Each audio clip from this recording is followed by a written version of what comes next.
Hey there, let's make a really fun DIY out of this watermelon wood slice sign for the front door and some pretty simple acrylic paints. You're gonna also need some paint brushes and a fun black marker. It could be a chalk pen like this, or you could use a Sharpie, either way.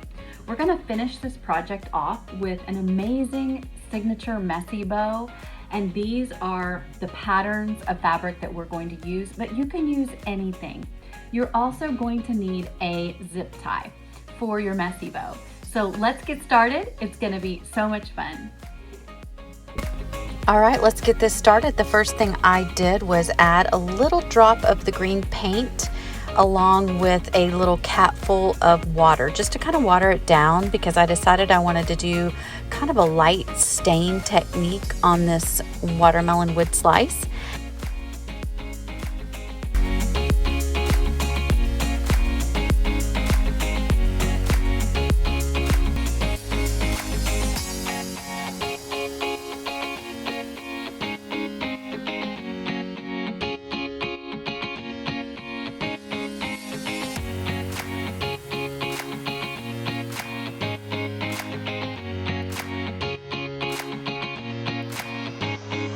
As you can see, it's clearly a stain that kind of drips into the wood section in front of it. Now I'm going to add a little bit of white, and I'm going to mix the white with the green to just kind of make a little lighter shade of the green, along with a little bit of water, just again to water it down so it's more of a watery stain type of a look. I'm just going to add this to the second layer around the outside rind of this watermelon.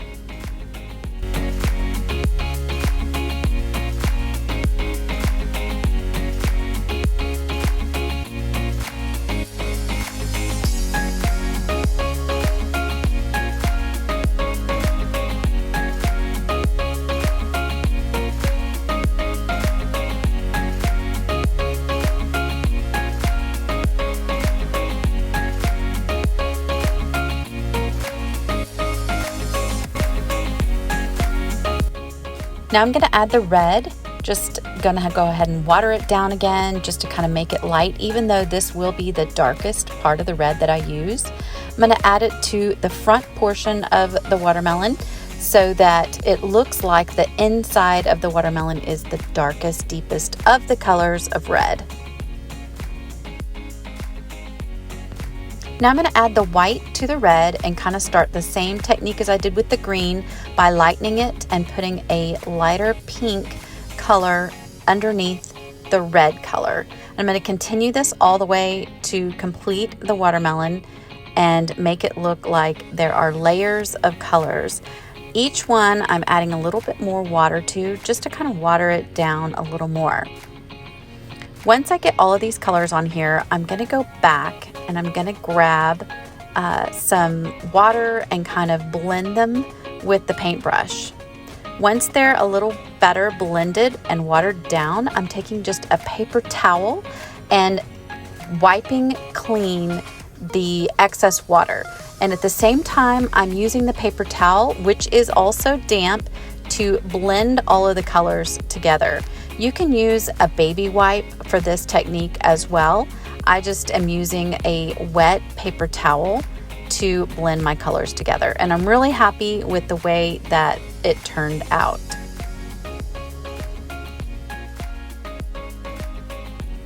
Now I'm taking a black marker. You can use a Sharpie or a paint pen, and I'm just outlining the rind so that it pops a little. And then I'm going to use the same black marker technique to highlight the seeds. And I'm just going over where the seeds were already part of the wooden door hanger with the black so that they actually pop off the watermelon. And you can just see the complete difference between the stained wood and the little watermelon seeds. I super love the way that turned out. Now we're going to add our watermelon messy bow. This is my favorite part. So if you're not familiar with my messy bows, head over to the blog and check it out. You can search messy bow and see all of the tutorials on how to make this really easy scrap fabric messy bow. I'm taking 4 different designs of fabric, cutting them into about 1-inch pieces, and I am tearing them. Once I have a whole pile of them, I'm just going to go ahead and place them in a circular fashion so that they make sort of a pom-pom look. Then I'm going to grab my zip tie, thread it underneath, and tighten this little bouquet of scrap fabric. Then the final thing I do is trim the top with scissors, add an additional zip tie, and adhere that to the watermelon slice hanger. It had a little piece of twine on the back ready to hang it with. And now I decided to make it pop just a little more. I would add this white chalk paint pen outline to all of my seeds and around the outside rind, just to kind of highlight those black features and make them pop right off the front of the watermelon.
All right, that's it. I went ahead and added the wording Sweet Summer with my Cricut. I think it turned out amazing. If you love this DIY, I want to invite you to subscribe to my channel here and follow me on social media. Southern Crush at Home.